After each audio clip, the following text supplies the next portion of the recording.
Welcome to Dusk and Empires. Tonight, we follow a barefoot wanderer who gave away apple seeds across a young, restless America and became a myth so gentle, history nearly forgot the strange, devout man beneath the legend. If this sounds like your kind of bedtime story, subscribe before you drift off. Now get comfortable, close your eyes, and let history carry you to sleep. Opening meditation. Close your eyes for a moment, if you haven't already. Feel the weight of your body settling into wherever you are resting. Let the day behind you become a little more distant. Let the sounds around you soften into something like the sound of a forest at the edge of sleeping, the faint creak of a branch, the slow exhale of wind moving through tall grass, the smell of earth still warm from a day of sun. Tonight we are going somewhere unhurried. We are going into the early American wilderness, not the wild of danger and conquest, but the wild of open sky and river valley, of mist rising from cold water at first light, of apple blossoms drifting slowly down onto brown soil. We are going to follow a man who walked, for decades, across a country that was still figuring out what it was. A man who carried seeds in leather pouches and wore, some said, a cooking pot on his head. A man who knelt beside the sick and sat with children by firelight and moved on before morning, leaving behind orchards that would outlive him by 100 years. His name was John Chapman. You may know him as Johnny Appleseed. But the story of what he actually did, and who he actually was, is something quieter, stranger, and far more beautiful than the legend. Settle in. There is no rush. The story will unfold slowly, the way a river finds its way to the sea, without hurry, without force, following the gentlest path between the hills. Part 1, A Boy from the Apple Country, the world that made John Chapman. Say it slowly if you like. Leominster, with its old English weight, its sense of something established and rooted. In the middle of the 18th century, Leominster was a quiet community set into the rolling hills of Worcester County. The hills there are not dramatic. They are the kind of hills that seem designed for patience, gentle rises and long descents, carpeted in hardwood forest, broken open by fields that smelled of turned earth in autumn and wild onion in spring. It was into this world that John Chapman was born, on September 26, 1774. The year is important. 1774, the American Revolution had not yet begun, though it was already gathering like weather on a horizon, a tension in the air that everyone could feel but no one quite wanted to name. The Boston Tea Party had happened just the previous winter. The First Continental Congress was meeting that very autumn. The world that John Chapman was born into was a world that did not yet know what it was going to become. His father, Nathaniel Chapman, was a farmer. A plain man, by most accounts, with calloused hands and an understanding of seasons. His mother, Elizabeth Simons Chapman, was a woman of whom almost nothing survives in the historical record, a few names in a church register, the fact of her marriage, and then, painfully soon, the fact of her death. Elizabeth died in July of 1776. John was not yet 2 years old. She was 26. The cause was likely tuberculosis, the great quiet killer of that era, though the records do not say for certain. What we know is that she was gone before the country was barely a year old, before her son could have formed a single clear memory of her face.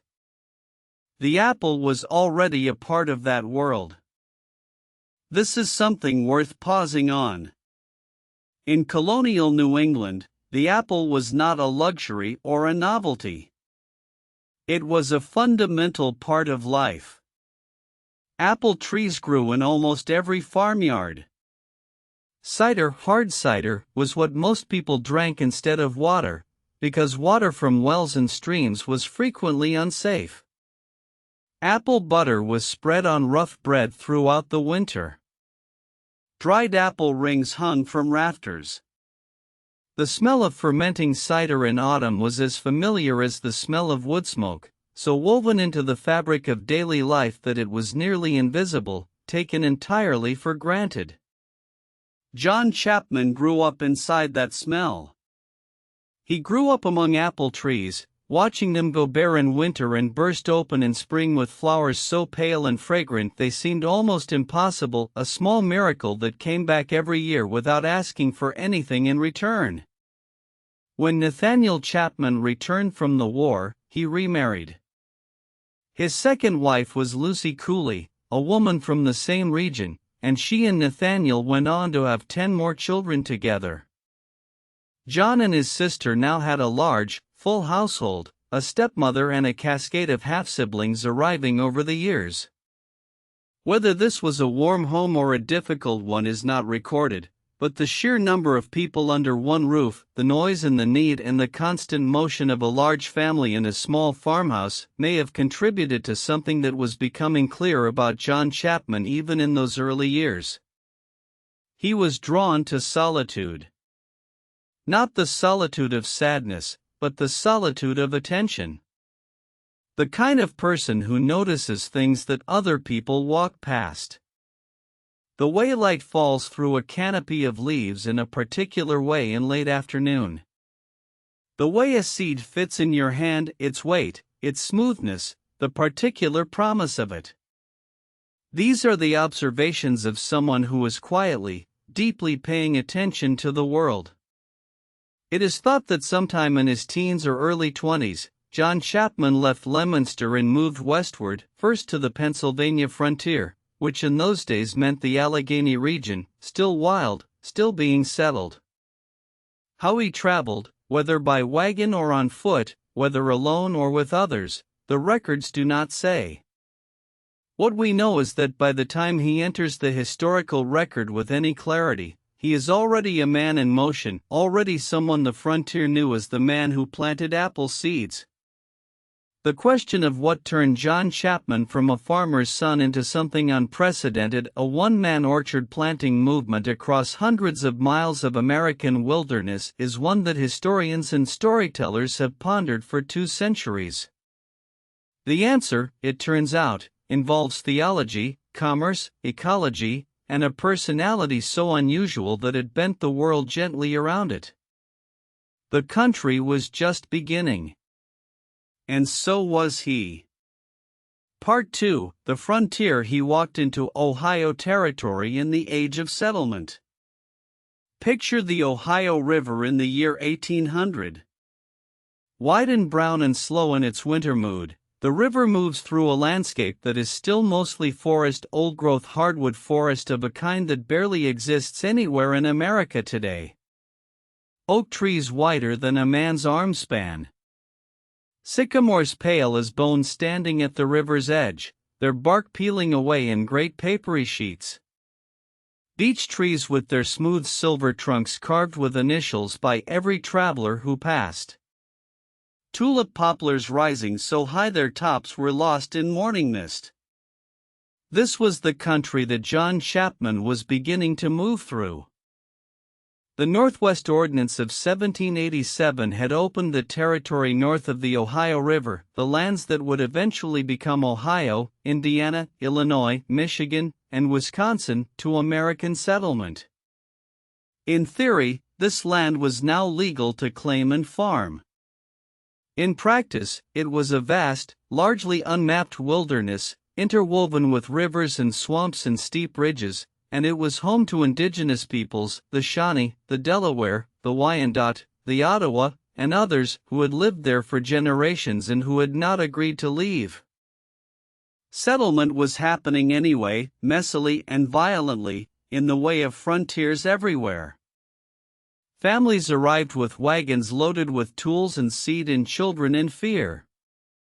They cut trees and built cabins with green wood that shrank and cracked over the first winter. They planted corn and hoped the deer wouldn't eat it. They got sick with fevers that had no names. They died of infections from small wounds. They were sometimes attacked by the people whose land they were displacing, and sometimes they attacked in return. It was not a peaceful world. It is important to say this plainly, because the story of Johnny Appleseed is so often told as a kind of pastoral idyll, a man skipping through flower-strewn meadows, that it becomes easy to forget the actual world he moved through.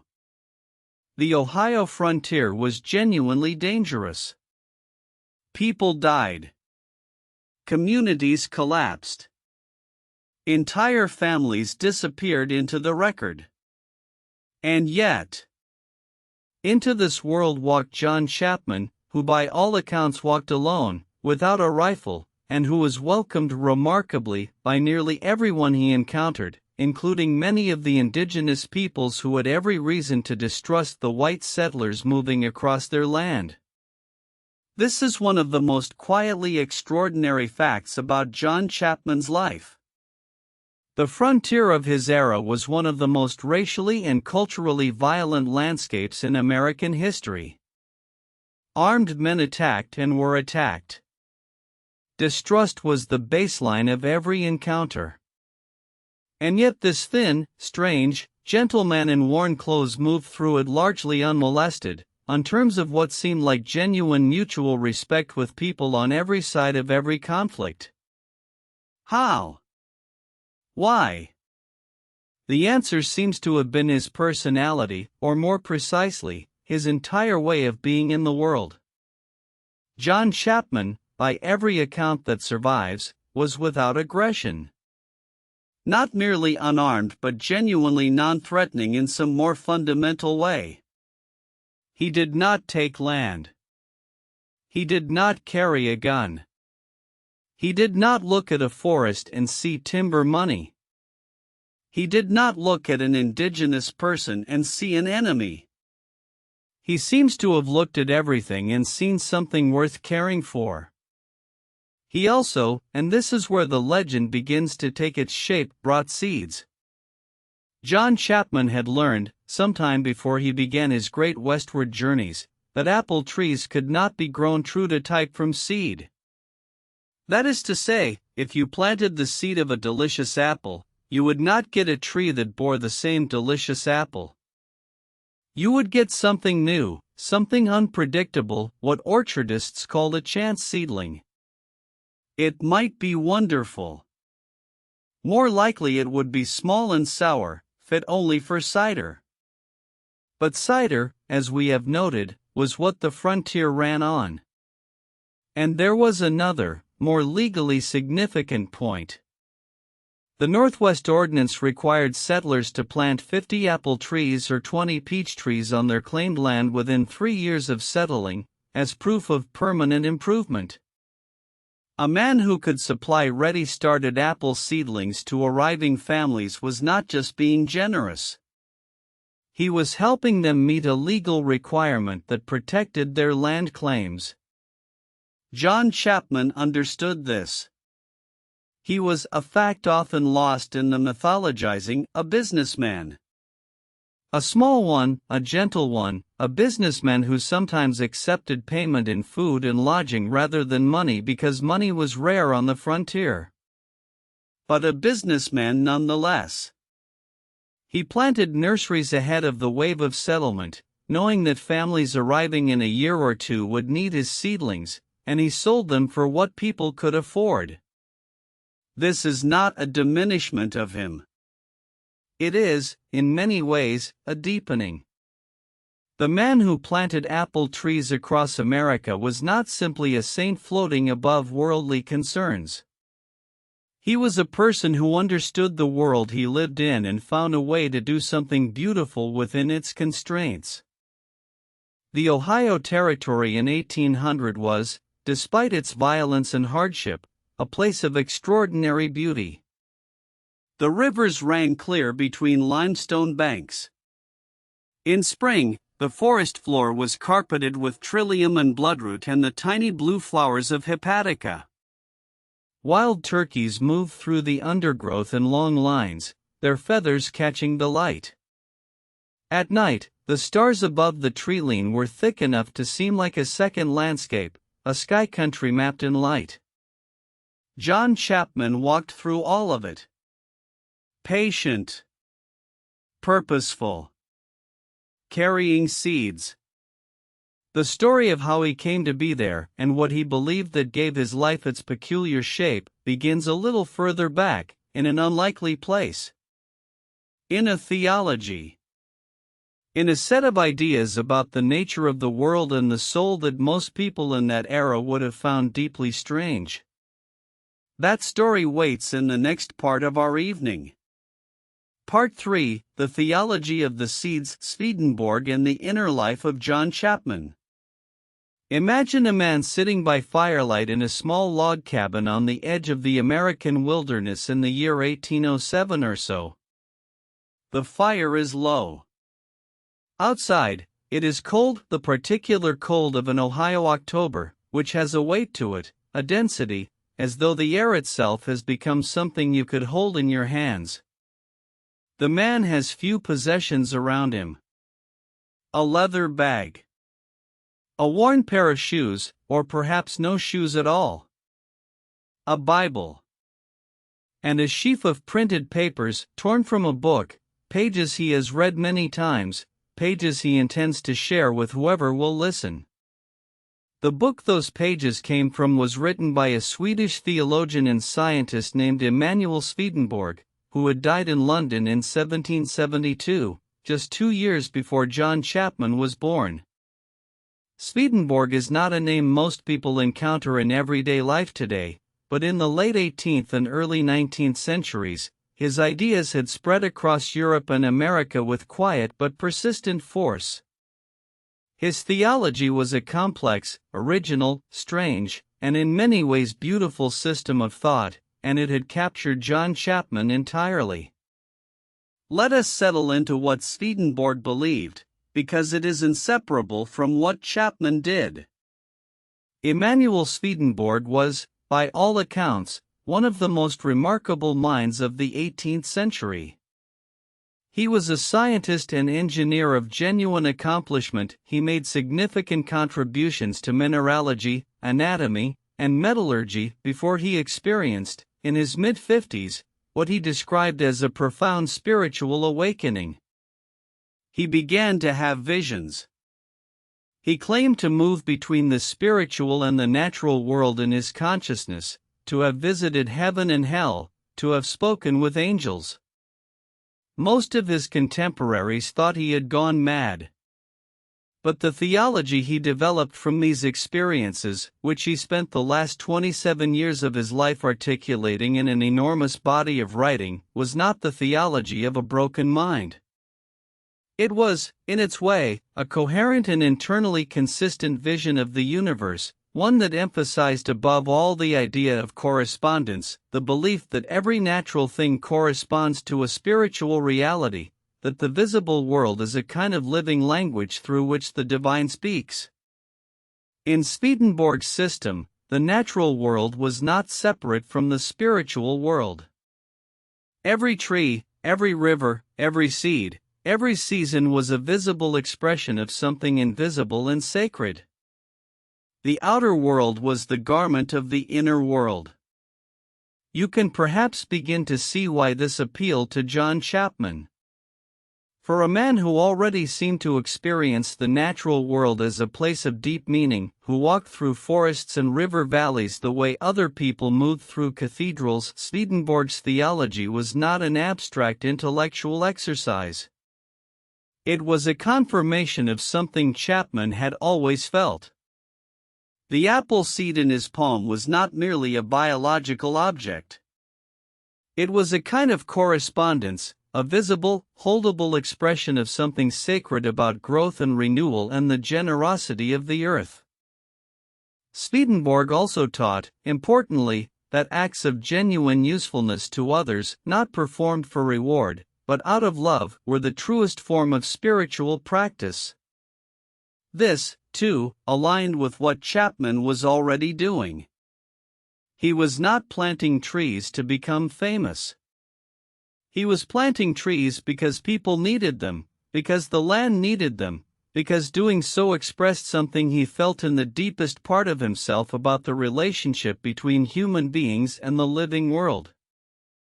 The New Jerusalem Church, the Swedenborgian denomination that formed after the theologian's death, had established itself in various American cities by the early 19th century, and Chapman became one of its most unusual missionaries. Not a preacher in the conventional sense, he had no pulpit, no congregation, no salary from any church organization.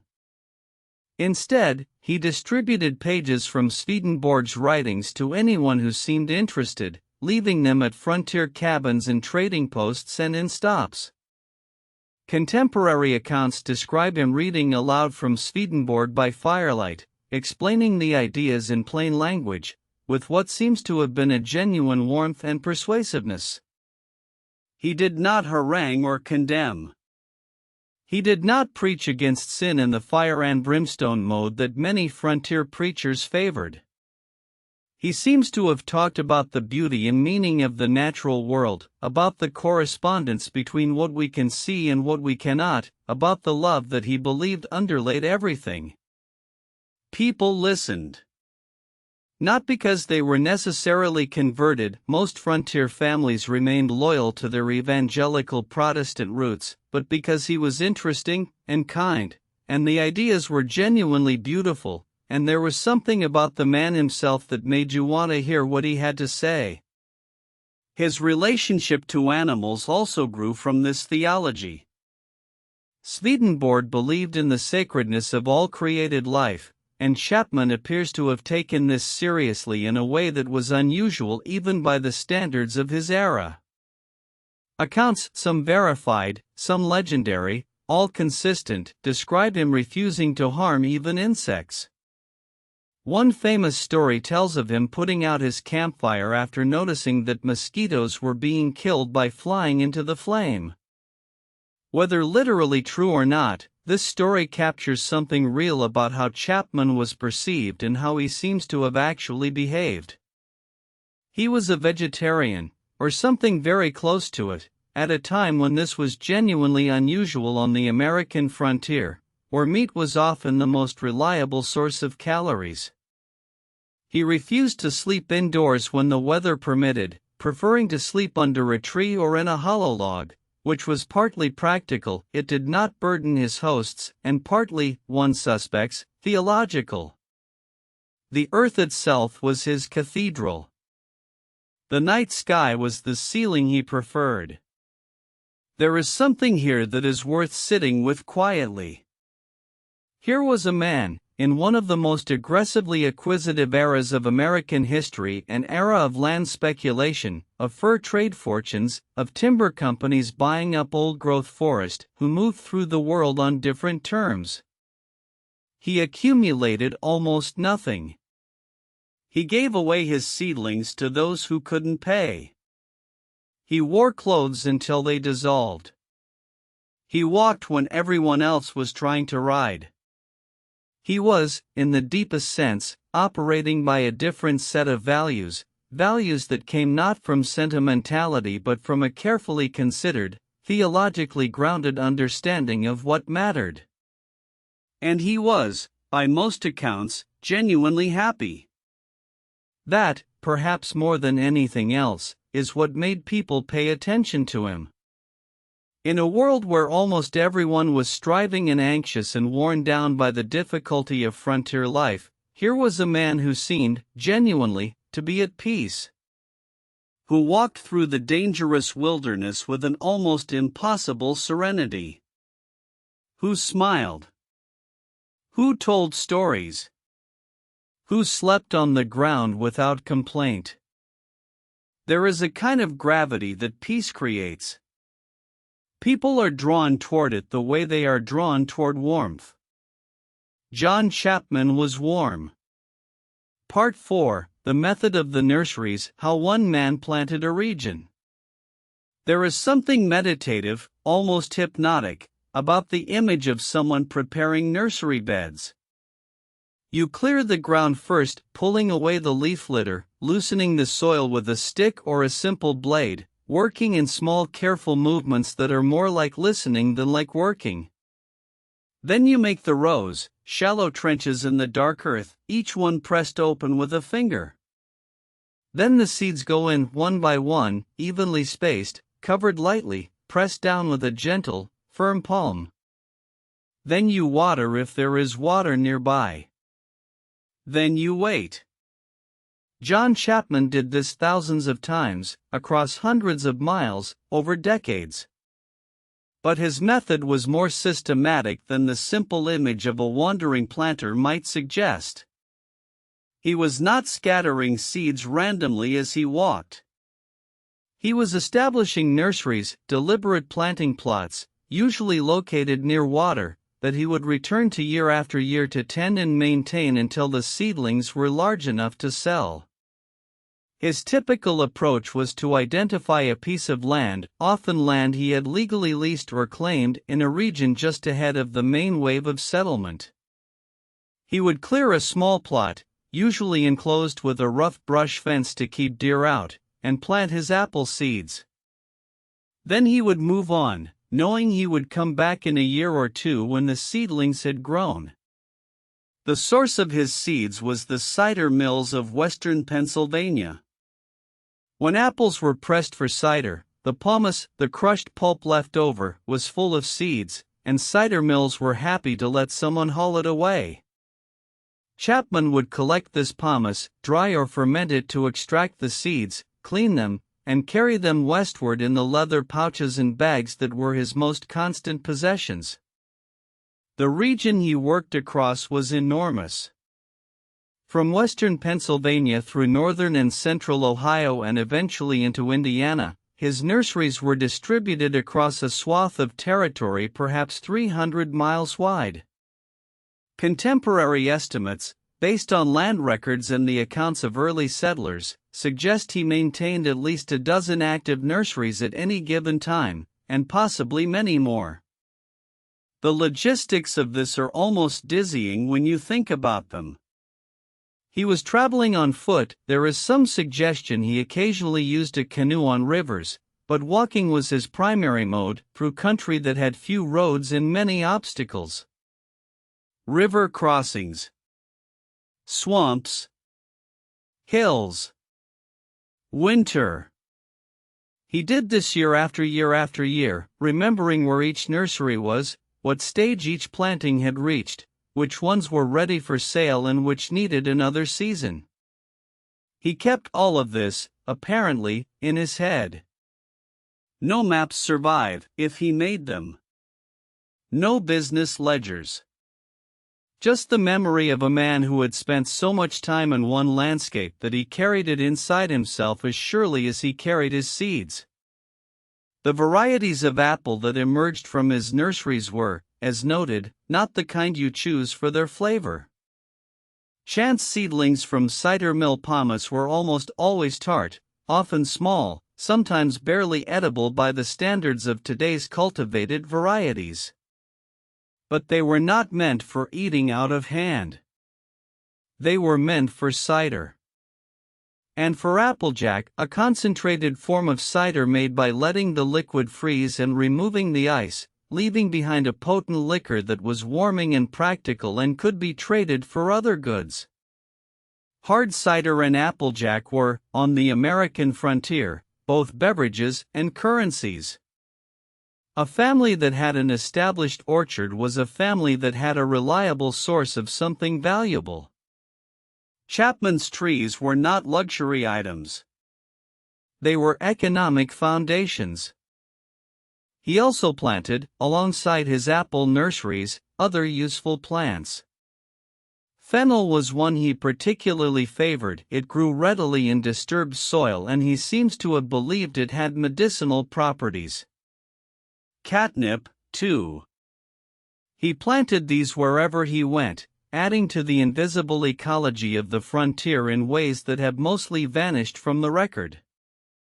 There are land records in Ohio and Indiana, actual documents preserved in county courthouses, that show John Chapman, under his own name, leasing or purchasing small plots of land for his nurseries. These are among the most grounding documents in the whole study of his life, because they confirm that the legend has a real man at its center, a man who understood property law and exercised legal rights and paid rent or purchase prices, however modest. One particularly charming document shows Chapman leasing a small piece of land in Richland County, Ohio, for the yearly rent of 1/4 of the apple trees raised thereon. This was a common arrangement in the orchard business of the era, the sharecrop of orchards rather than grain. It suggests a man comfortable in the world of frontier commerce, not above it, not ignorant of it, but inhabiting it on his own terms. And yet he never became wealthy.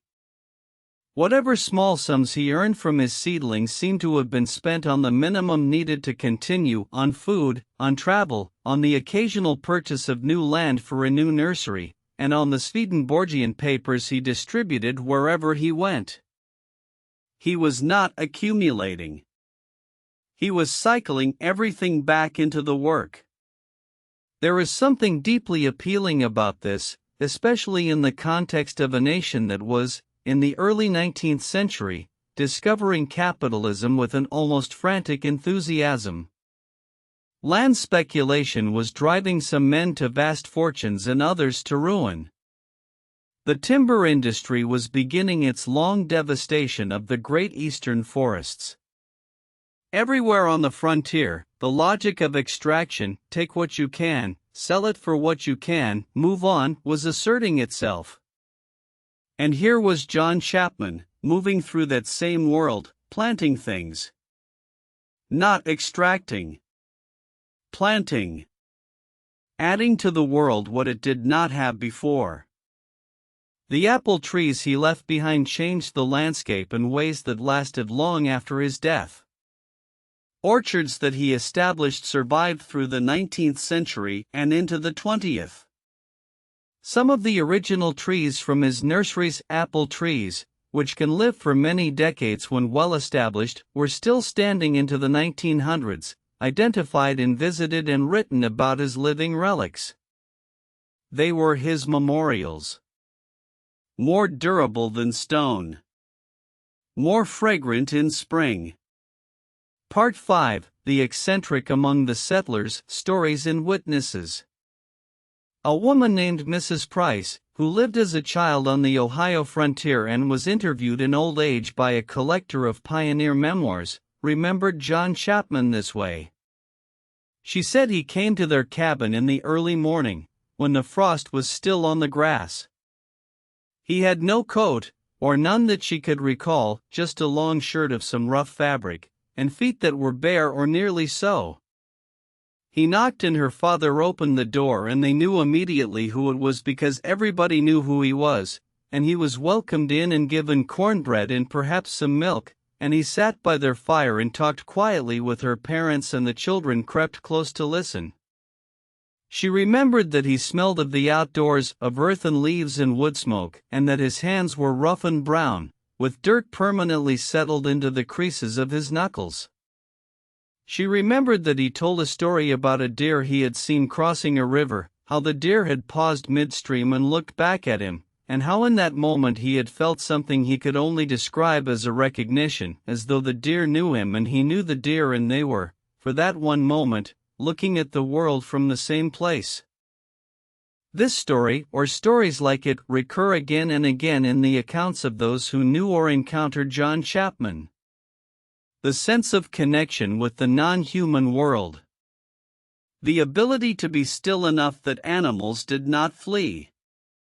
Another account, from a man named James B. Hill who had grown up in Richland County, Ohio, described Chapman arriving at a neighborhood gathering, a cornhusking, the kind of communal autumn work event that was also a social occasion, and being welcomed by everyone with what seemed like genuine warmth. He had sat down, Hill remembered, and taken a child who was crying with some small injury into his arms and held her without fuss, without speaking, until she stopped crying, and then handed her back and went on with his conversation as though nothing remarkable had happened. Small things. Human things. The kind of gestures that are not recorded in official history but that are, perhaps, the truest measure of a person.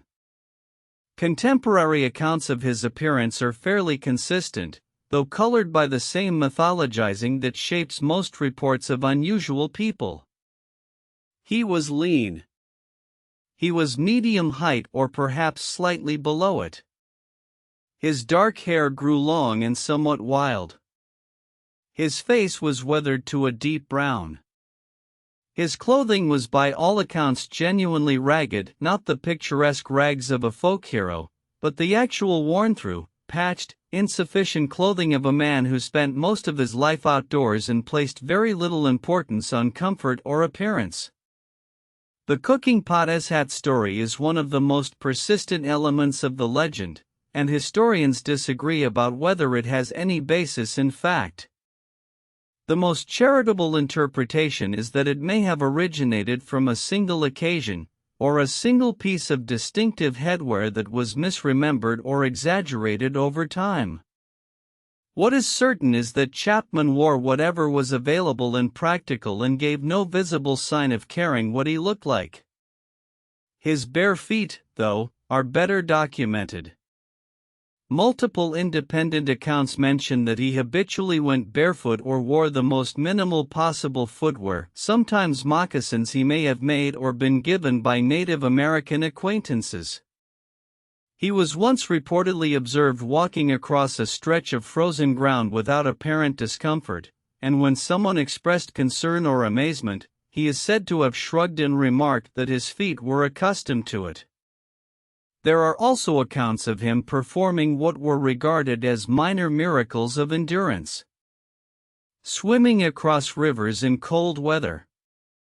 Walking extraordinary distances in a day. 30 or 40 miles is sometimes mentioned, which is at the far edge of human capacity but not impossible for a man in superb physical condition who had been walking his whole adult life. One of the more touching categories of story involves his relationships with children. He seems to have been genuinely beloved by the children of frontier families, which makes a kind of sense. He told stories, he had interesting things in his bags, he was patient and gentle, and he probably represented something that was rare in the hard-working world of frontier childhood, an adult who was not in a hurry. He told the children's stories from Swedenborg, adapted, simplified, translated into images a child could hold. He talked about the angels that move through the natural world, invisible but present. He talked about the language that flowers and trees were speaking, if you knew how to listen. He made the world seem larger and more interesting and more full of meaning than it might otherwise have appeared to a child who spent most of their days doing chores. He was also, multiple accounts suggest, funny. Not in a performed way, but in the quiet way of someone who finds the world genuinely amusing and is not afraid to say so. A dry observation. A story with a gentle absurdity at its center. Laughter that seemed to rise up unexpectedly from some settled, contented place. There is something important about this. The Johnny Appleseed of legend is sometimes a figure of pure seriousness, a saint, an ascetic, a prophet. The real John Chapman, the one glimpsed in these accounts, seems to have been genuinely joyful. Not serene in a remote or otherworldly way, but warm and present and, when the occasion called for it, laughing. That is perhaps the most humanizing thing about him. Part 6, The Wars He Walked Through, Chapman and the Native American World. The Ohio and Indiana territories in the first decades of the 19th century were not at peace. The dispossession of indigenous peoples from their ancestral lands was happening with tremendous violence and speed. The Treaty of Greenville in 1795 had pushed the major Native American nations northward and westward after the Battle of Fallen Timbers, but it had not resolved the fundamental conflict, it had only deferred it. By the time of the War of 1812, that conflict had erupted again into open warfare. Tecumseh, the great Shawnee leader, was in these years building his confederacy, an alliance of diverse native nations designed to resist American expansion by presenting a unified political and military front. His brother Tenskwatawa, known as the Prophet, was providing the spiritual framework for this resistance, preaching a return to traditional ways and a rejection of American cultural and economic influence. This was the world John Chapman was walking through. And here is the remarkable thing: he walked through it, for the most part, unmolested. More than that, he appears to have been on terms of genuine respect and sometimes genuine friendship with many of the native people he encountered. How? Part of the answer is simply his character. A man who carried no weapon, who ate what the land provided, who slept on the earth, who treated every living thing with respect, this man presented no threat and perhaps even a kind of recognition to people who related to the land in similar ways. He was not coming to take anything. He was planting things and leaving. The Swedenborgian theology he carried, with its reverence for the natural world and its insistence on the sacredness of all living things, may also have resonated with spiritual frameworks that emphasized connection to the land and the presence of spirit in the natural world. There are several accounts of Chapman carrying warnings between settler communities during periods of conflict, moving through the night to alert families of impending danger, running where he needed to run, covering ground with a speed and urgency that saved lives. One famous story from the War of 1812 has him running through the night to Mansfield, Ohio, to warn settlers of an approaching force, 30 miles covered on bare feet in the dark. Whether the exact details of that particular story are perfectly accurate is uncertain. But the general picture of Chapman as someone who moved between communities and carried information that was literally life-saving is consistent with multiple sources.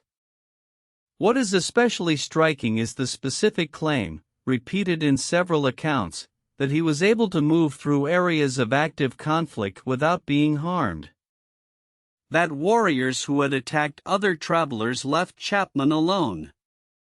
That he was, in some sense, recognized as a person of special status, or at minimum, a person who posed no threat worth concerning yourself with.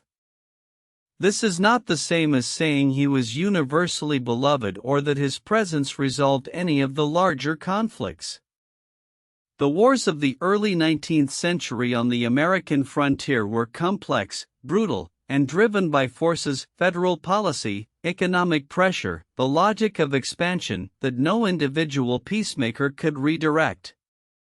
Chapman was not solving the problem.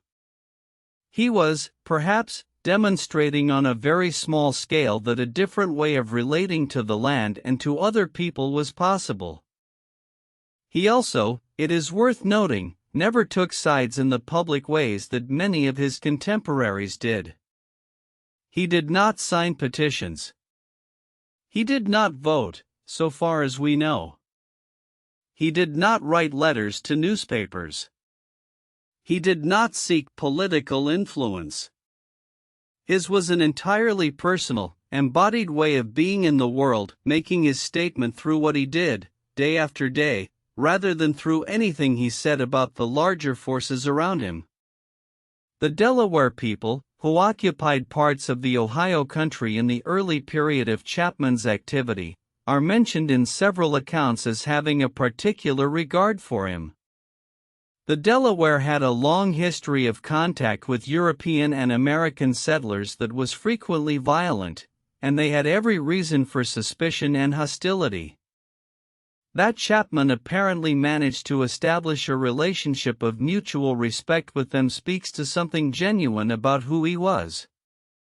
There is one account, the source of which is difficult to fully trace, that suggests Chapman at some point stayed for an extended period with a Native American community, perhaps over a winter, and that he participated in their life with the same ease and attention he brought to everything. Whether this is literally true or represents a kind of compressed symbol of the actual relationship he had with indigenous peoples over many years, it carries the emotional truth of something real. He was, in a period and place defined by the drawing of hard lines, us and them, settler and native, civilized and wild, a man who did not draw those lines, or who drew them in different places, in ways that were invisible to most of the people around him. The trees he planted did not discriminate. An apple tree grows where you plant it, for whoever needs it. That, perhaps, was his deepest statement. Part 7, The Long Walk, the Distances and Decades of a Life in Motion. Somewhere in the landscape of north-central Ohio, on a morning in perhaps 1815 or so, there would have been a figure on a forest trail that an observer, had they been present, might have seen for only a moment before he rounded a bend and was gone. The light through the trees would have been the oblique, golden light of early autumn morning, the kind that makes everything look slightly more than real. There would have been birdsong, the metallic click of a nuthatch's, the distant hammer of a woodpecker, a high-floating call of a wood thrush carrying up from the valley below. The air would have had the smell of turning leaves, that particular sweetness of decay that autumn morning air carries, not unpleasant but ancient, the smell of the world letting go. And then he would be gone, around the bend, and the forest would close behind him, and the birdsong would continue as though nothing had passed. This was most of John Chapman's life. The accumulation of days. The long walk. Historians who have attempted to trace his movements through land records, court documents, and contemporary accounts have concluded that over the course of his active life, roughly from the late 1790s until his death in 1845, nearly 5 decades, he covered an area of perhaps 100,000 square miles. His nurseries were scattered from western Pennsylvania through Ohio and into Indiana. His routes connected places that were separated by days of travel. The sheer physical achievement of this is worth pausing on. He was not a young man for most of this. By the 1820s he was in his late 40s. By the 1830s he was past 60. And he was still walking, still maintaining his nurseries, still arriving at frontier cabins with seeds and stories and Swedenborg pamphlets. The Ohio of the 1820s and 1830s was changing rapidly. Towns that had been raw clearings in the forest were growing into real communities with churches and mills and newspapers. Roads rough by later standards but actual roads, not just trails, were being built. The wild country was becoming, town by town and farm by farm, domesticated. The frontier was moving west, into Indiana and Illinois and beyond. Chapman moved with it. By the 1830s he was establishing nurseries in Indiana, the next frontier. He had been doing this work for more than 30 years, and he showed no sign of stopping. There is something quietly heroic about this, the fact that he did not, when the country around him civilized itself, settle down and rest on what he had done. He kept planting. Ahead of the wave, always ahead of the wave, laying down the orchards that the arriving families would need. His movements are recorded, patchwork, in various documents, a land lease in Wayne County, Indiana, a mention in a settler's memoir placing him in Fort Wayne in 1830-something, a court record showing him as a witness to a transaction in Ohio in the same period. These fragments, when assembled, form the outline of a man who was still, in his 60s, moving between his two territories, Ohio and Indiana, tending his established nurseries and starting new ones. He seems to have been largely solitary during these years. He never married. There is no record of any romantic attachment or intimate relationship, and while the historical record's silence on this point is not itself proof of absence, the overall picture of his life, his asceticism, his theology, his rootlessness suggests that solitude was genuinely chosen rather than merely imposed. He had family, half-brothers and half-sisters who had grown up and established themselves in Ohio. He visited them. He was, by accounts, a gentle and attentive presence in their lives and in the lives of their children. He brought gifts, seeds, usually, or perhaps a book, or simply himself, his unhurried company, his stories. One of his half-sisters, Persis Broom, lived in the Marietta, Ohio area for part of her life, and there are indications that Chapman visited her regularly during his circuits through the region. The image of him arriving at her door, weathered, lean, carrying his bags, perhaps bringing news from the long trail, and being welcomed in, sitting at the family table, playing perhaps with nieces and nephews, is one of the warmer pictures we can assemble from the fragments. He was not, despite his solitary life, a man without attachments. He attached himself to places, to the particular landscape of the Ohio and Indiana wilderness that he had walked for decades and knew with a depth of intimacy that most people never achieve with any geography. He attached himself to ideas, to Swedenborg's theology, to the conviction that what he was doing mattered, not just practically but spiritually. And he attached himself, quietly, to the people he met. Not the intense attachment of family or romantic love, but the steady, warm, repeating attachment of a man who remembers the people he has met, who notices how children have grown since last year, who asks about the sick cow or the harvest or the new baby with genuine interest. The long walk was not lonely. It was full. Part 8. The Apple Itself, a Natural and Cultural History. Let us slow down even further for a moment, and think about the apple. The apple is one of the oldest cultivated fruits in human history. The wild ancestor of the modern domestic apple, Malus sieversii, still grows in the forests of Kazakhstan, in the Tian Shan Mountains of Central Asia, where it was first domesticated somewhere between 4,000 and 10,000 years ago. Standing in a forest of wild apple trees in Kazakhstan today, botanists report, is to stand in a place that smells like a dream of fruit, sweet and slightly fermented, the smell of something ripe that no one is tending, that exists purely for itself and for the birds and bears that eat the fallen fruit. From Kazakhstan, the apple moved westward along the Silk Road, carried by merchants and travelers and the birds that ate its fruit and dropped the seeds along the way. By the time of the ancient Greeks, cultivated apples were being written about with the appreciation of people who had learned to graft preferred varieties onto hardy rootstock, the technique that would later make possible the sweet, reliable, consistent apples of modern cultivation. The Romans spread their cultivated apple varieties across their empire, and when Rome fell and the Germanic and Celtic peoples of northern Europe became its heirs, they inherited, along with the ruins and the roads, the apple orchards. By the time European colonists crossed the Atlantic to North America in the 17th century, apples were so deeply embedded in the culture and economy of the Old World that bringing apple seeds and cuttings was nearly automatic. The Pilgrims brought apple seeds. The Puritans planted orchards.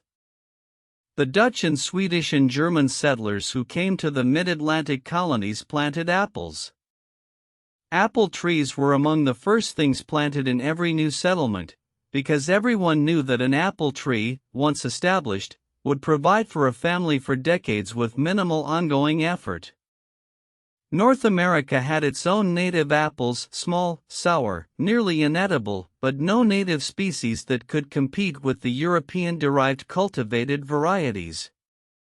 The domestic apple was, in a sense, an immigrant plant that naturalized completely, that made itself at home in the American landscape with such thoroughness that it is now essentially impossible to think of American nature without it. The apple's biology has a fascinating quirk that we have already touched on. It is what botanists call highly heterozygous. This means that a seed from even the best, sweetest, most carefully cultivated apple tree will not produce a tree that bears apples like its parent. The seed contains a genetic shuffle, a new combination, something new. Most of the time, this new thing is not what a grower would want. But occasionally, rarely, beautifully, a chance seedling produces fruit of extraordinary quality. Many of the cultivated apple varieties that defined American orcharding in the 19th century originated as chance seedlings, natural experiments that a patient observer noticed and chose to propagate by grafting. The Newtown pippin, beloved in the colonial era and exported to England as a luxury item. The Northern Spy. The Roxbury russet. All of them discovered by someone who noticed that this particular tree, growing wild in this particular spot, was producing something remarkable. John Chapman's trees were almost never remarkable in this way. He knew this. He was planting cider apples, utilitarian apples, the agricultural foundation of a new country. He was not trying to create new cultivated varieties, not trying to compete with the aristocrats of the orchard world. He was providing what was needed. But here is a quiet thought worth sitting with. In the tens of thousands of apple trees that grew from Chapman's nurseries, scattered across the Ohio and Indiana wilderness, how many chance seedlings were there? How many trees bore fruit that someone, someday, might have tasted and found extraordinary? How many potential Newtown pippins grew and ripened and fell to the ground in some long-cleared frontier orchard, eaten by deer, returning to the soil, without ever being noticed? We will never know. The apple, in the American cultural imagination, carries a weight of meaning that goes beyond its utility. It appears in the biblical narrative of Genesis, though the actual fruit named there was probably a pomegranate or a fig, and the apple is a later European interpolation. It appears in the mythology of the Norse gods, whose immortality depended on apples kept by the goddess Ion. It appears in the fairy tales of Central Europe, the poison apple of Snow White. It appears in Isaac Newton's famous encounter with gravity. In the American context, the apple became associated with home, with rootedness, with the domestic and the benevolent. As American as apple pie is not a casual expression, it carries centuries of cultural weight, all of it pointing back to the apple as a symbol of what it meant to be settled, to have a home, to be nourished by something that grew and gave without demanding anything in return. John Chapman understood this. He was not just planting food crops. He was planting the symbol of home. Every apple tree he planted was a small promise, a statement that this piece of ground, this clearing in the wilderness, this plot of turned Ohio earth, was a place where a family could put down roots and be nourished. The trees outlasted the families that had planted them, and outlasted the families that came after. They were a form of continuity in a landscape that was, in Chapman's era, in constant violent flux. There is something very beautiful about that. Part 9, The Legend Takes Root, How the Stories Grew. At some point, it is difficult to say exactly when John Chapman ceased to be simply a known eccentric of the Ohio frontier and became something else. Something larger. A figure around which stories gathered and grew the way moss grows on a stone, slowly but with persistence, until eventually the stone beneath is almost invisible. This transformation did not happen all at once, and it did not happen after his death, as the legends of many historical figures do. It happened during his lifetime. The stories about John Chapman were circulating while he was still alive and still walking and still planting. One of the earliest written accounts of him appears in an 1817 magazine article while he was still very much living that described a singular being known as Appleseed John who was wandering the Ohio wilderness planting trees. The description is already touched with wonder, already has the quality of a story about someone slightly larger than life, someone who inhabits the border between the ordinary and the extraordinary. Why did the legend form so readily and so quickly around this one man? Part of the answer is simply that he was doing something visually striking and memorable. A man planting apple trees alone across hundreds of miles of wilderness is intrinsically a remarkable image. It is the kind of image that sticks in the mind and invites embellishment. But there is more to it than that. John Chapman was doing something that spoke to a deep anxiety and a deep longing in the people around him. The settlers of the Ohio frontier were people who had, in most cases, uprooted themselves from the places that had given their lives meaning. They had left family, community, the known landscape, the graves of their ancestors. They had come to a wild country that demanded everything from them and offered no guarantees. They were surrounded by a landscape that was beautiful but indifferent, by a wilderness that was not theirs yet and might never fully become so. And here was John Chapman, planting trees. Not cutting trees, the universal activity of frontier settlers, who had to clear land before they could farm it. Not hunting the wilderness. Not speculating on it. Planting it. Adding to it. Leaving it better than he found it. This was a form of hope, embodied. And people needed hope on the Ohio frontier. They needed the image of someone moving through the wilderness with confidence and peace, someone for whom the wild was not a threat but a home. They needed the image of trees being planted, because trees meant the future, they meant time, continuity, the promise that there would be a tomorrow in which the tree you planted today would give shade and fruit. So they told stories about him. They told them to their neighbors and to travelers passing through and to their children at night by the fire. And the stories grew in the telling, as stories do, acquiring new details, new adventures, new demonstrations of his remarkable qualities. The story of him swimming across a frozen river in January. The story of him nursing a wounded wolf back to health and befriending it. The story of him warning entire communities of danger by running through the night. The story of him healing the sick with his herbal remedies. The story of him sleeping in a hollow log and waking to find a bear family had settled in at the other end, and simply thanking them for the company and going back to sleep. Some of these stories are almost certainly not literally true. Some of them are almost certainly exaggerations of things that actually happened. Some of them may be true in exactly the way they have been told. Without time travel, we cannot know for certain. What we can know is that they reflect something real about how people experienced John Chapman as someone for whom the ordinary rules did not quite apply, someone who moved through the world on different terms. The most powerful legends are not fabrications. They are amplifications. They take something that is genuinely there in a person and make it larger, more visible, more available to the imagination. The legend of Johnny Appleseed amplified John Chapman's real qualities, his gentleness, his connection with nature, his extraordinary endurance, his generosity, until they reached a size that could be held in the imagination and passed down through generations. By the time of his death in 1845, the legend was already well established. He was written about in newspapers.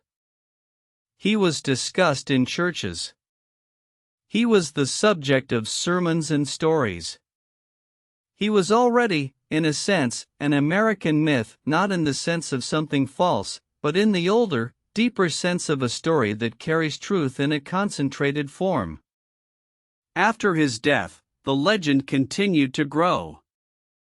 In 1871, W. D. Haley published an influential article in Harper's New Monthly magazine titled Johnny Appleseed, a Pioneer Hero, which reached a national audience and cemented the image of Chapman as a lovable eccentric and frontier saint.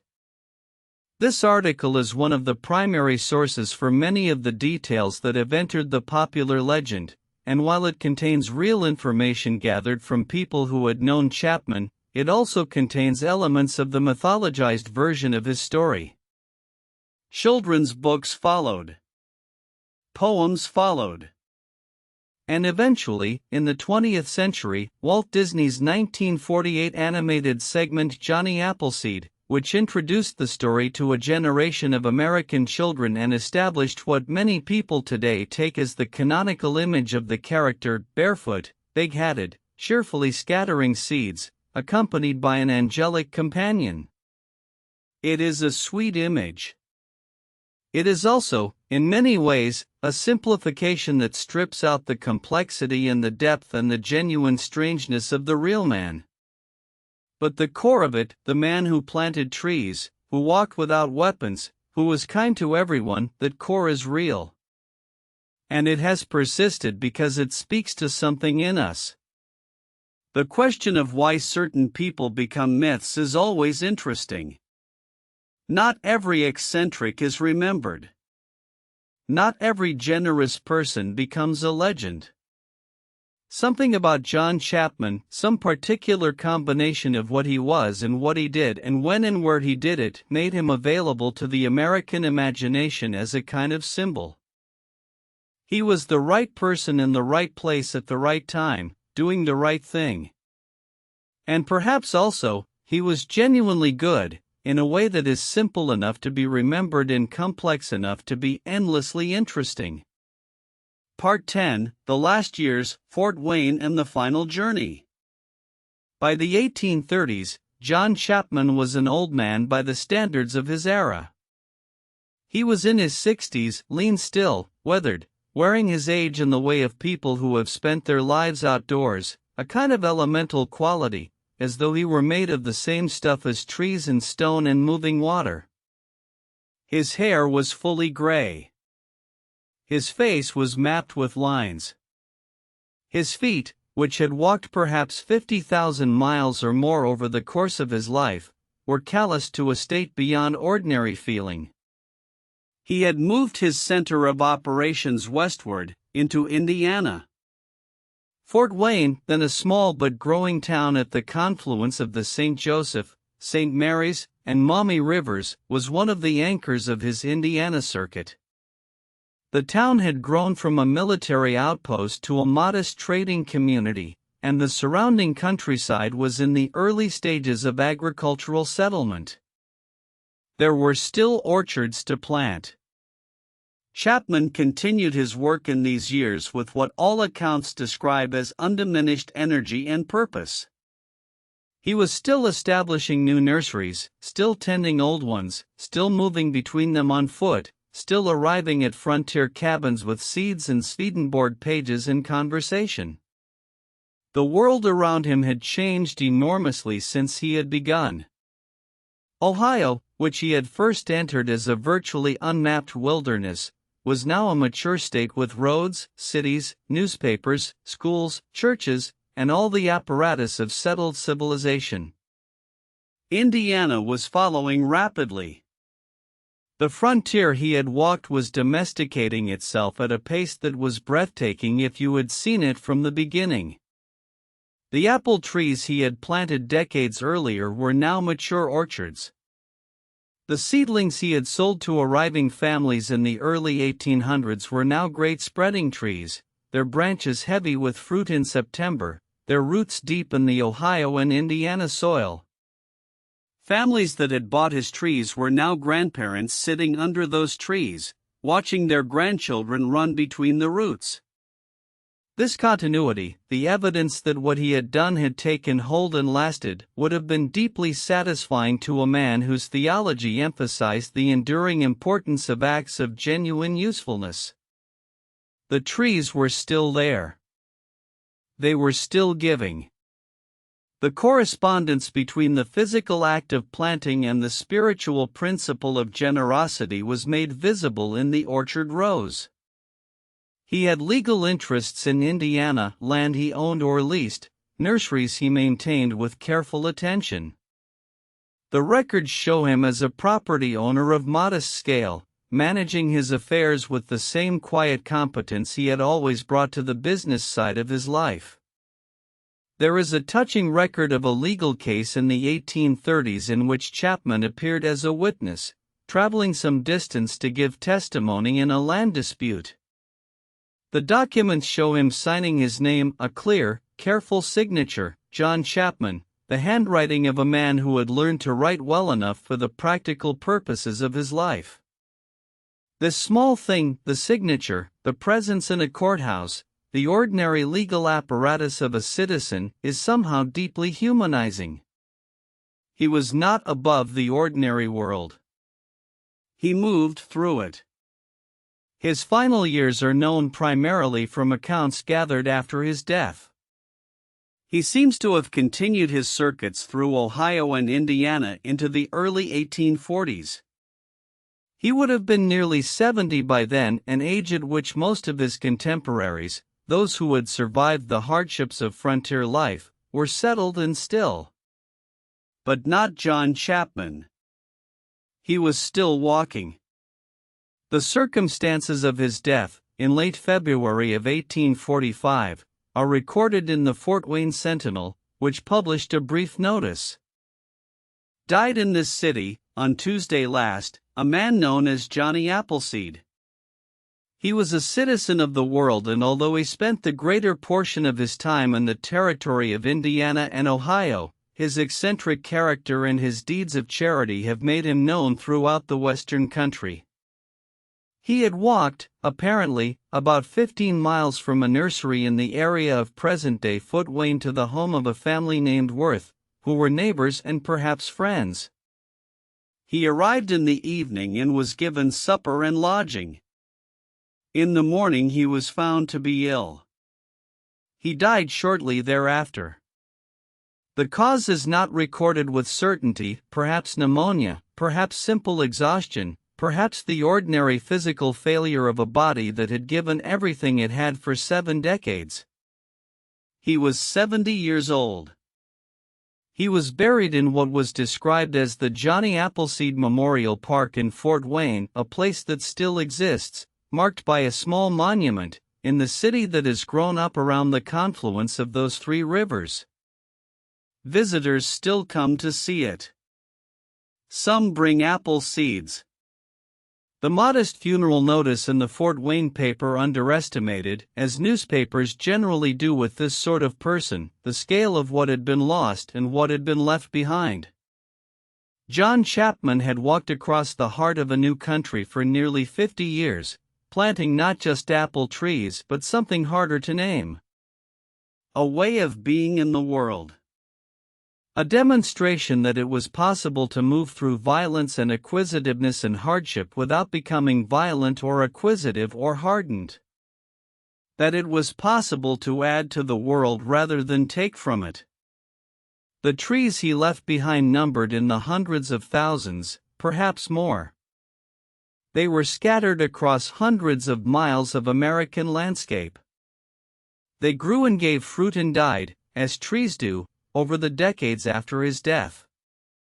Most of them are gone now, cleared for other uses, replaced by other varieties, lost to time the way almost everything is eventually lost. But the story did not die. Part 11, The Legacy in the Landscape, What His Trees Actually Meant. There is an orchard in Ashland County, Ohio, that is mentioned in old settler memoirs with a particular reverence. It was planted, the memoirs say, from Chapman's nursery stock, sometime in the first decade of the 19th century. By the 1850s it was a mature orchard of considerable size, its trees in full production, the fruit pressed each autumn into hundreds of gallons of cider.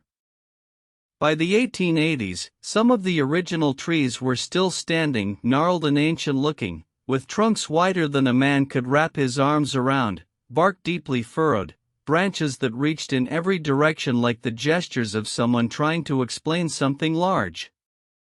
An old woman who had grown up on that farm described, in an interview from the late 19th century, playing in that orchard as a child.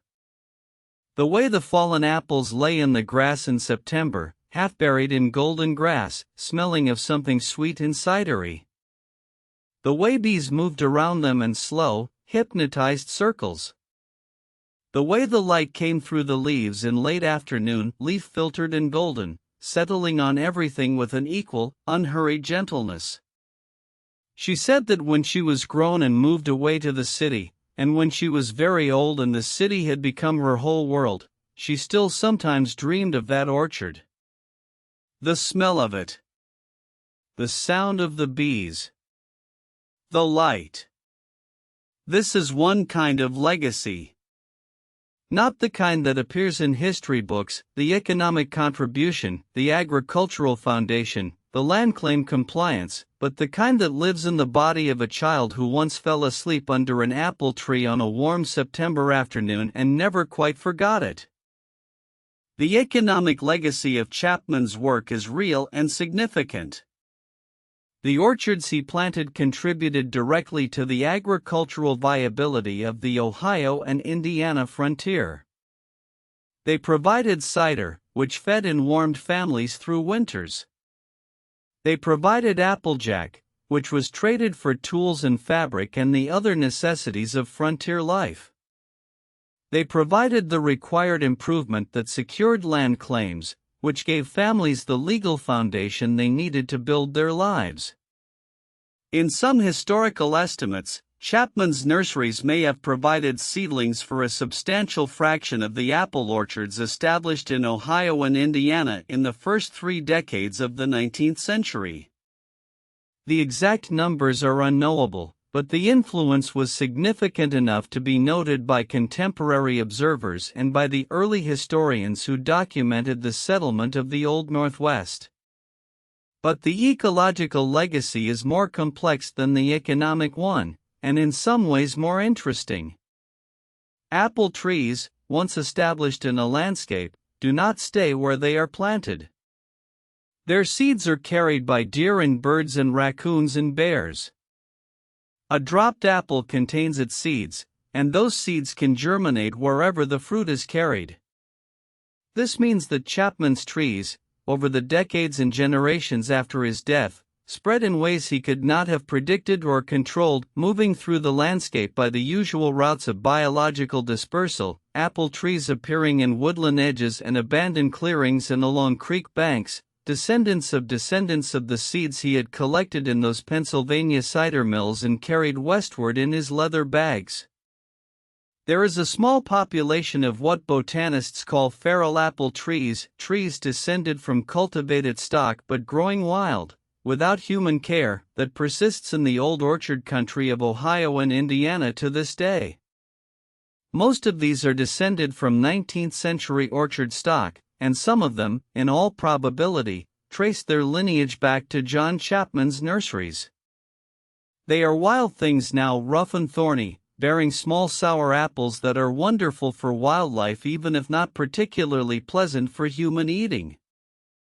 They grow in hedgerows and along stream banks and at the edges of second-growth forest. They bloom in May with the same pale, fragrant flowers as their cultivated cousins. They are, in a sense, the most permanent monuments to John Chapman's life work. Not the statues or the parks or the children's books, though these are real and meaningful, but the trees themselves. Growing without asking permission. Blooming every spring. Carrying in their blossoms a memory so old it has become biology. The cultural legacy of John Chapman is more complicated than the ecological one, because cultural legacies are always shaped by the uses to which they are put. He has been claimed by vegetarians and environmentalists as an early proto-ecological thinker. He has been claimed by Swedenborgians as a model of their faith in action. He has been claimed by various American conservative and progressive traditions as an exemplar of different and sometimes contradictory values, individual enterprise and communal generosity, self-reliance and service to others, the pioneer spirit and the spirit of peace. All of these claims have some validity, because John Chapman was genuinely complex enough to support multiple readings. He was an entrepreneur and a mystic. He was a solitary wanderer who was also deeply connected to communities. He was a product of American expansion who also, in important ways, pushed back against that expansion's destructive tendencies. He has been used, too, as a mascot for the apple industry. His face and name appear on apple crates and cider labels and orchard festival posters across the Midwest. This commercialization is probably not what he would have wished, given his theology and his personality. But there is something apt about it nonetheless. He devoted his life to the apple. The apple industry, in gratitude, has devoted some of its marketing to him. The most lasting part of his legacy may be the simplest: the idea that one person, moving slowly and with patience and good intention through a landscape, can change it in ways that outlast them. This is not a revolutionary idea. It is, in fact, an ancient one, the knowledge that planting a tree is an act of faith in the future. But it was embodied, in John Chapman's life, with a consistency and a scale and a grace that make it newly available to the imagination. He did not save the world. He planted apple trees. And that was enough.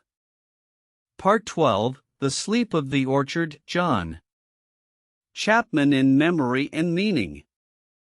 There is a particular kind of sleep that comes in an orchard in late October.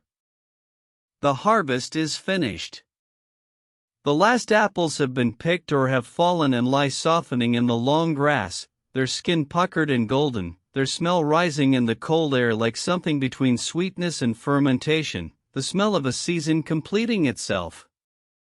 The trees stand bare-limbed now, or nearly so, a few last leaves catching the low sun at angles that make them briefly incandescent amber, gold, the faint red of embers, before the wind takes them down.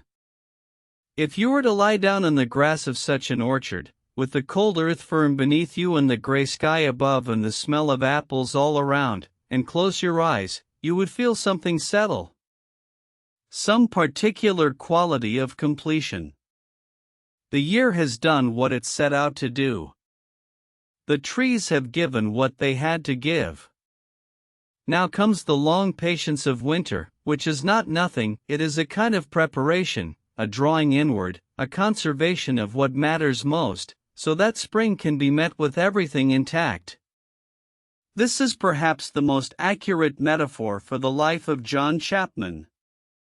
He was a man who planted in the spring, tended in the summer, gave away in the autumn, and then walked on toward the next spring, the next planting, the next act of quiet generosity.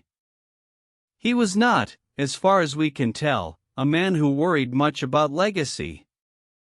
He seems to have trusted the natural cycle: plant the seed, care for it, give it away, and trust that what has been planted will find its way.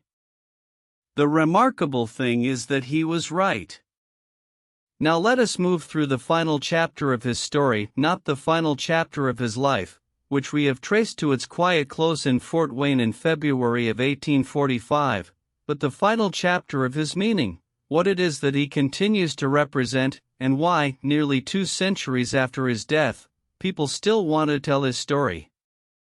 In the years immediately following his death, the task of assembling what was known about John Chapman's life fell to a small number of journalists, historians, and curious citizens who had the presence of mind to interview people who had actually known him.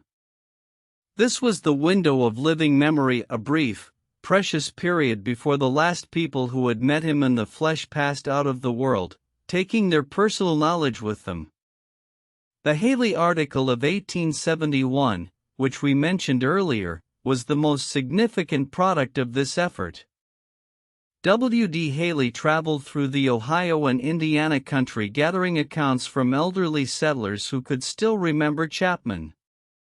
He collected the stories with genuine care, the stories of the pioneer families who had bought seedlings from him, who had given him lodging and food, who had sat around fires listening to him read from Swedenborg's writings. He was also gathering a body of legend, because by 1871 it was already impossible to fully separate what had actually happened from what had grown up around it. What Haley found, in the recollections of these old men and women, was a remarkably consistent picture. Everyone who had known Chapman described him as kind. Not kind in a performative or self-congratulatory way, not the forced kindness of someone who wants to be seen as good, but kind in the simple, unremarkable sense of someone for whom warmth toward others was as natural as breathing. They described his patience. His willingness to sit with a sick child for hours without complaint. His readiness to help with whatever task was needed, without making it seem like a sacrifice.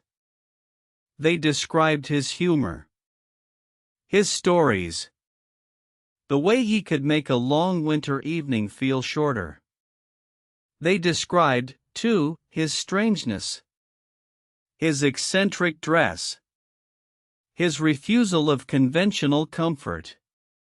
His insistence on sleeping outdoors when he could. His theology, which most of them had never fully understood but had never found threatening. His vegetarianism. His tenderness toward animals. In all of these accounts, there is a tone of genuine affection. These were not people writing about a saint at a respectful distance. They were people remembering someone they had actually known, with the particular warmth that comes from real acquaintance.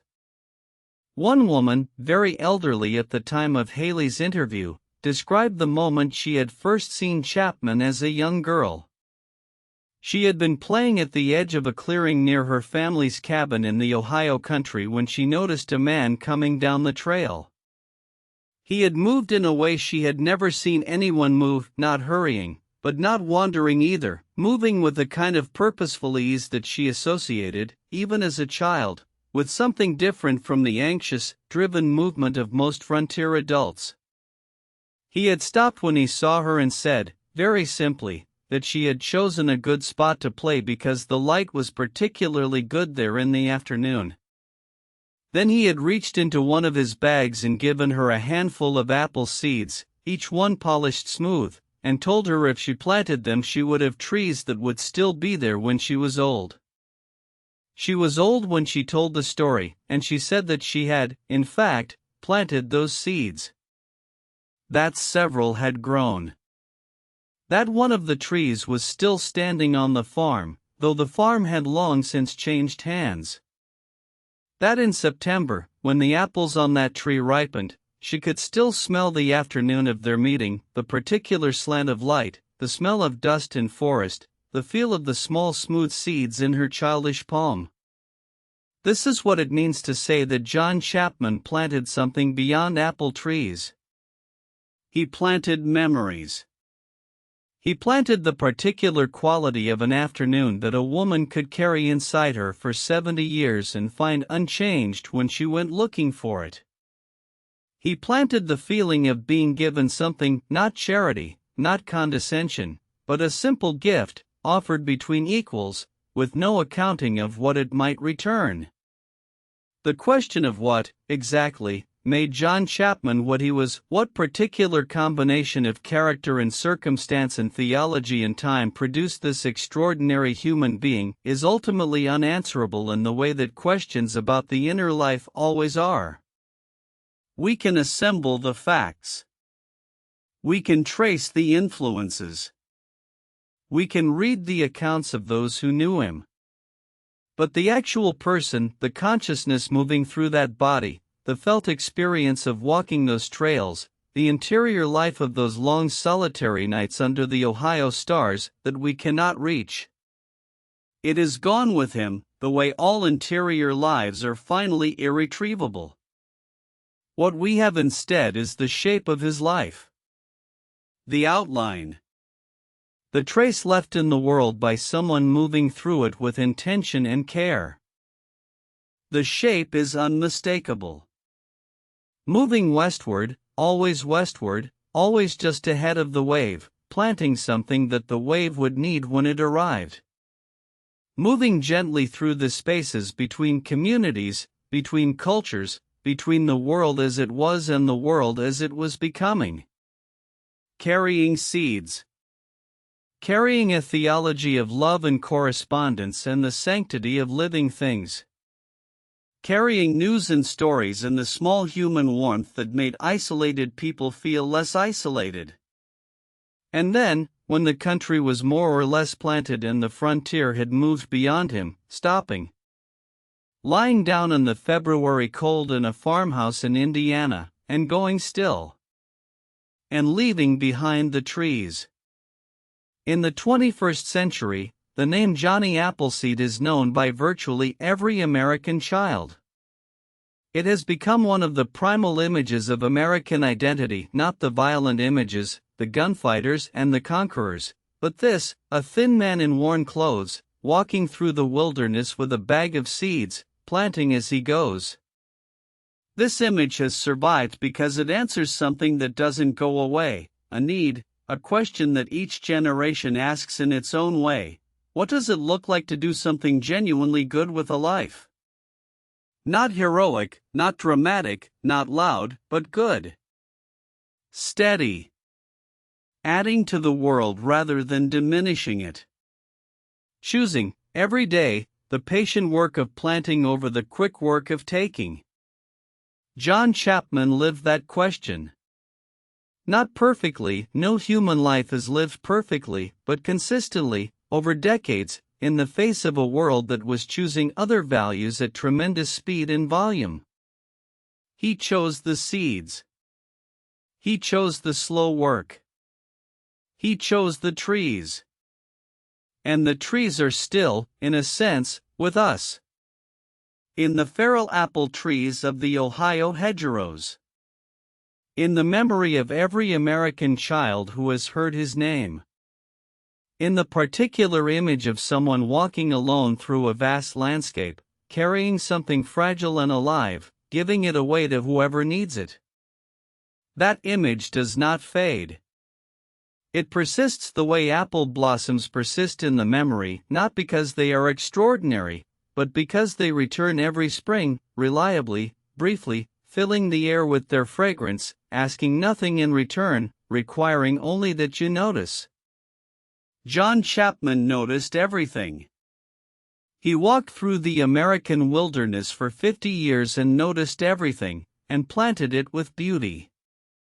And then he lay down, under the February sky, and was still. And the trees grew on without him. Closing meditation. You are still here. Still resting.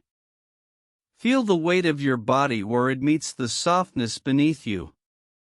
Feel your breath moving in and out, easy and slow, the way breath moves when the body is beginning its long drift toward sleep. There is nothing that needs your attention right now. The world outside is quiet. The night is doing what nights do, holding everything, gently, in its dark. Think for a moment gently, without effort, of an apple tree in spring. The blossoms are out. Pale pink and white, they cover the branches so fully that the tree seems to be made of flowers rather than wood.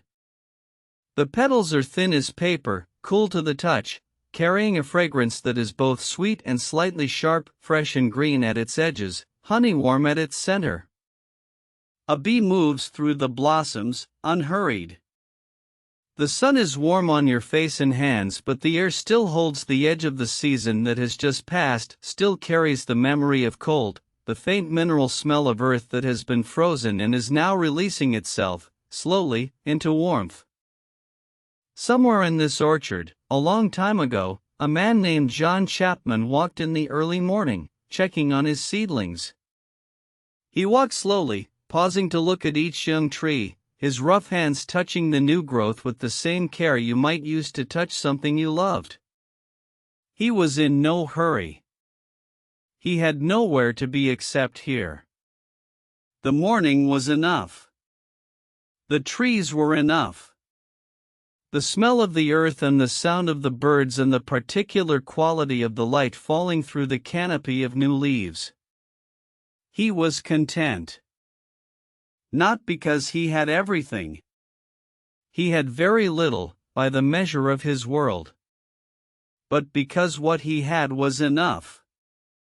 Because what he was doing mattered. Because the seeds in his bag would become trees, and the trees would give shade and fruit and beauty to people he had not yet met, people who had not yet been born. Because generosity, the real kind, the kind that costs you something and asks nothing back, was its own fullness. Let that thought settle over you now like a blanket. The thought that the small patient things we do, the care we give, the kindness we offer, the beauty we tend to do not disappear. They take root. They grow slowly, in their own time, in ways we may never witness. They become, over time, part of the landscape. Part of the inheritance of the world. You do not need to see the outcome of the things you plant. You only need to plant them. And then walk on, lightly, toward the next morning. The orchard is quiet now. The bees have returned to wherever bees go when the day is done. The blossoms are closed against the night. The trees stand in the darkening field, patient and still, doing the slow invisible work of growing, reaching down into the earth and up toward the sky with equal, unhurried purpose. You are very nearly asleep. The day is behind you. Tomorrow is still far away. There is only this, the darkness, the quiet, the slow movement of your breath. Sleep now. Let the orchard hold you. Let the long patient darkness of the apple country be your rest tonight. You are safe. You are still. You are exactly where you need to be. Sleep. If you're still awake, that's okay.